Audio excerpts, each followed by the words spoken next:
Hello mga boss, nandito tayo muli sa Motor Shop. So kaya tayo nandito dahil gusto natin palitan yung mga maliliit na accessories natin na stock. So gagawin natin mga TRC product. Papakita ko sa inyo kung ano yung mga papalitan natin na accessories.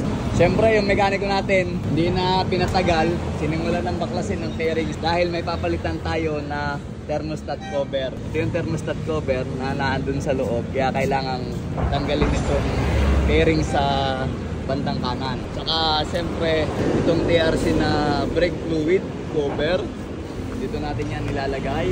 And then itong TRC na oil filter cover, dito natin to ilalagay. At isama na rin natin itong clutch cable holder. Ito, ayan, ganyan ang design niya para dito.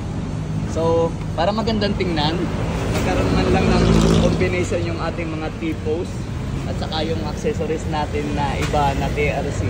At least dumami yung ating accessories na na-upgrade. Ayan, ito yung ating assembly na shock, light and cover to. Ito, pero assembly na to, isang set. TRC pa rin yan. So after na mabaklas na yun ng ating fairings sa bandang kanan, ayan, ito yung thermostat, pinabaklas na ni Ron. Kinugot mo to, matatapon yung coolant ng konti, no? Pero hindi naman lahat. Kaya naman bumili tayo ng Dino na coolant. Ayan, synthetic technique ng anti-freeze coolant. Ibig sabihin ito, hindi ito nagyayelo. So dito naman sa Pilipinas, hindi naman tayo nagyayelong lugar, kaya okay lang. Pero kahit saan pwede to. Long life formulation na coolant. Ayan, natulo na yung coolant, pero okay lang yan, mapapalitan naman natin. Ito yung thermostat na ipapalit natin. Oh. Ang halaga nito ay 700 pesos lang. Okay. Okay. And then, siyempre ito, yan ay ipapalit. Kahawak nga ako ng personal, naka-cover kasi. Ang ganda kasi ng cover ng TRC. Oh. Ayos, no? Laminated cover. Ito, anong pagkakaiba? Yung ano niya, yung mas makapal to. At saka design, siyempre. CNC design to yun. At dahil natapon ng coolant, talagyan natin na ng coolant.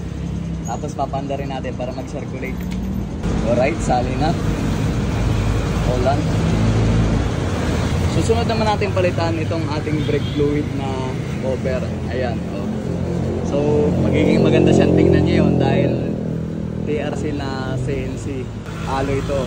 Ang halaga niyan, Ron, ano lang, 350 pesos. Si Ron, may ginawang modification. Dahil alloy itong ating cover, eh may pintura, wala kayong tintang gold. Gagawin kong gold yung nut eh. Eh wala. Anong ginawa mo? Niliya lang. Niliya. Parang isindihan. Oh, di ba? Oh, para ganun na same ng kulay. Ang pangit kasi tingnan pag kulay itim. Oh, di ba? Oh, clear siyang tingnan. Anong ginawa? Niliya lang. Niliya lang. Sunod, ang gagawin natin, papalitan natin ng clutch cable holder. Ang halaga naman to, Ron, mura lang to, 450 pesos ito. O, kabit na natin. Ayun, no? Ang ganda, di ba? Alright. Ron, ano sunod natin? Fuel filter cover. O, last na yan. 4 na accessories ng TRC ang ating naikabit ngayong araw. Ito naman, Ron, ay 600 pesos. So, sinay-stand lang natin para konti lang yung tumagis na langis. Ito na yung TRC na CNC. So, ililipat na natin yung stock o-ring at saka yung spring. Transfer lang. Ayun. Tapos na namin ikabit meron ng aming TRC accessories. Unang-una, ulitin natin itong ating brake fluid cover na TRC. Tapos itong thermostat cover na TRC. Oil filter cover, TRC din. At saka itong TRC na clutch cable holder. O, ayan.